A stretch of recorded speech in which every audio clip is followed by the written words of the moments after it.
Hey, how about we work on some skills necessary for success in section 4.1 and 4.2? So the skills we need to know are how to find the domain of a rational expression and how to graph vertical and horizontal lines.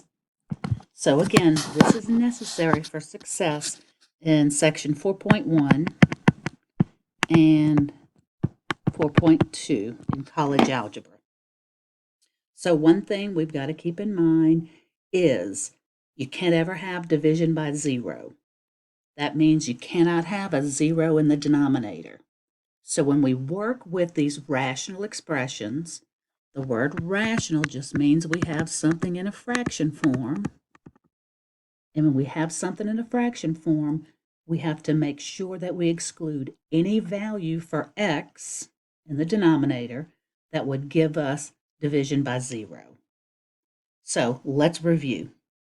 I want to find the domain of these rational expressions. So all I need to do is look in their denominators. So here I see a denominator of x minus 4. So what I need to do is exclude any values for x that would give me division by 0.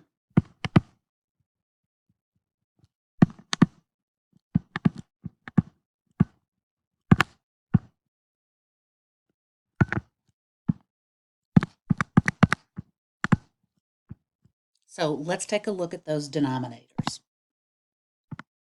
I've got a denominator of x minus 4. To determine which values to exclude, I'm going to set that denominator equal to 0. I'm going to solve it for x. In this case, x minus 4 equals 0. Solve it for x. I get x equal 4. What this tells me is my domain has to exclude the value of 4. So my domain would be all real numbers, but x cannot be 4. That's what we're going to do for every denominator. So let's look at number 2. I'm going to take that denominator, 1 minus 9x, set him equal to 0, and solve it for x. So if I subtract the 1, I'll have negative 9x equal negative 1. And when I divide both sides by negative 9, I get x equal to 1/9. What does that tell me? That tells me my domain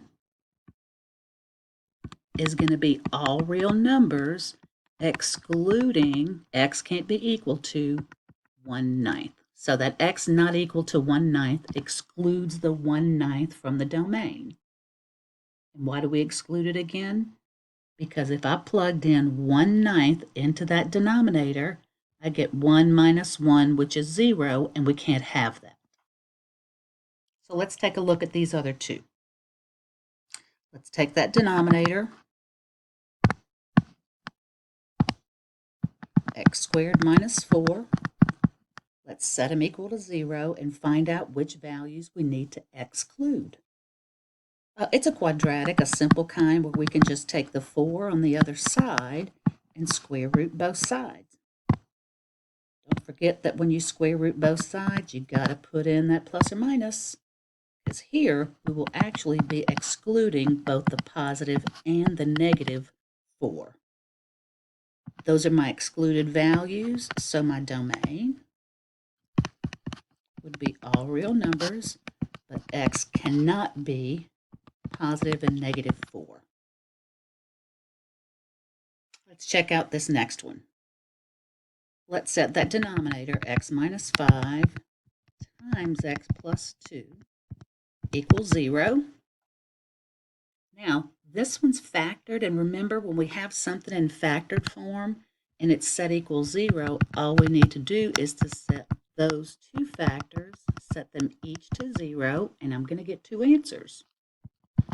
Solving this one for x gives me x equal 5. Solving this one for x gives me x equal negative 2. Those are the values I have to exclude. So my domain would be all real numbers. X cannot be 5 and negative 2. Let's take a look at this last example. Again, we're trying to find the domain, and we have to make sure to exclude any x values that give us division by 0. The way we did the first 4 examples is how we're going to do this one. So let's take x squared plus 1, set it equal to 0. And I can take my 1 over, and I can square root both sides. Don't forget a plus or minus. But something different happens with this guy. Because I'm square rooting a negative number, these guys end up as imaginary numbers. And since the imaginary numbers are not in the real number system, that means I don't have to exclude any values. There would be no real number I can put in place for x that would give me division by 0. So this guy's domain is just all real numbers. Remember, we're looking in the set of real numbers, and which real numbers would give me division by 0? There aren't any real numbers. If I was looking for imaginary numbers that would give me division by 0, then I would have this set right here, a plus or minus I. But that's not going to come into play because we're only working with real numbers. So this guy has no restriction. Finally, let's recall some of our work that we did earlier with vertical and horizontal lines. So first thing is, remember, the slope of a vertical line is undefined. Vertical line looks like this. He has no slope or undefined slope. The equation of a vertical line takes the form of x equal to a constant. So if I were to draw a vertical line at 5, the equation would be x equal 5. Very important to understand how to write vertical line equations. It's always x equal to a number. To graph a vertical line, we just graph a vertical line at whatever that number happens to be. If the number is 5, then you're going to draw a vertical line at 5. Horizontal lines. Different. Horizontal line, whoops, let me go back to my pen here.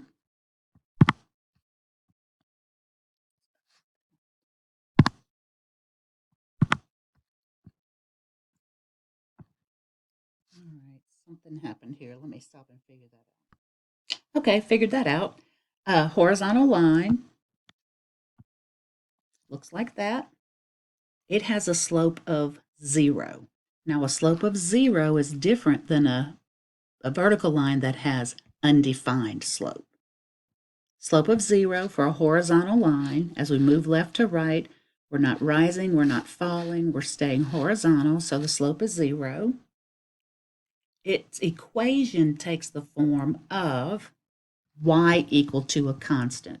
So we need to know how to write the equation of a horizontal line, and it's always y equal to a number. Two important things, x equal to a number, y equal to a number. And to graph the horizontal line, we just draw a horizontal line at that value of that constant. In this case, it would be -2. Okay, so let's look at this first problem. We want to find the equation of a line that has slope equals 0. Aha, that tells me I have a horizontal line. And what I know about horizontal lines is that their equation is in the form y equal to a constant. Well, I want to find the equation of the horizontal line that goes through this point.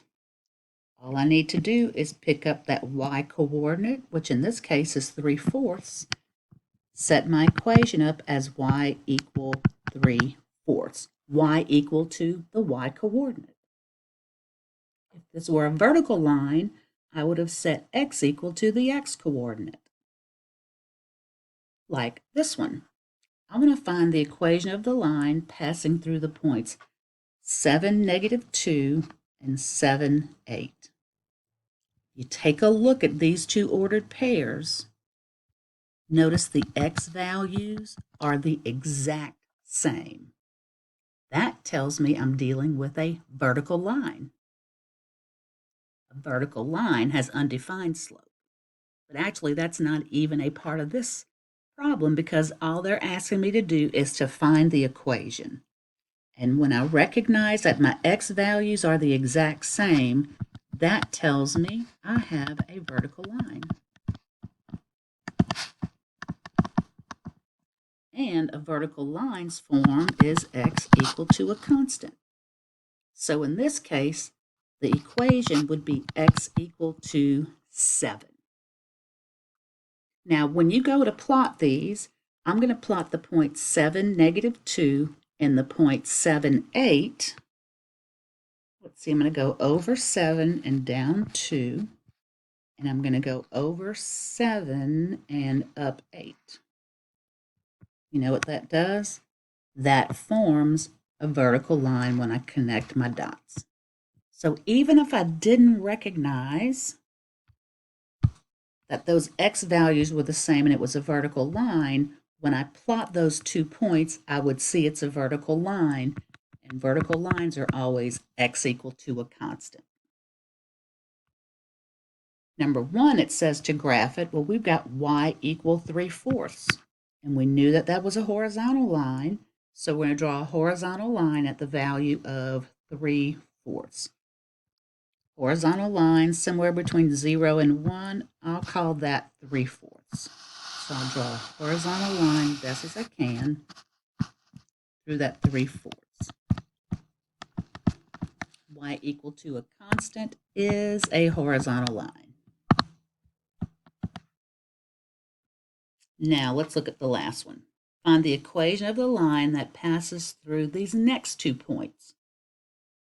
What do you notice about these 2 points? I notice that the y values are the exact same. So this is going to be a horizontal line. Let's go ahead and plot it. -5, -2. I'm going to go over -5 down to -2. And then I've got +6 negative. So I have +6, -2. And when I graph those 2 points, notice how they lie in a horizontal line. So that horizontal line would be y equal to, and what were those y values? -2, y equal -2. There's my horizontal line, y equal -2. So there's a review on graphing horizontal and vertical lines, what their equations are, very important. Vertical lines are x equal to a number. Horizontal lines are y equal to a number. Very important. And then finding the domain of a rational expression or a rational function. And that, all we have to do is set our denominators to 0 and solve. It may be that the denominator will not have any values that would cause division by 0, like we saw in problem 5. Okay, that's all for this. Good luck with that assignment.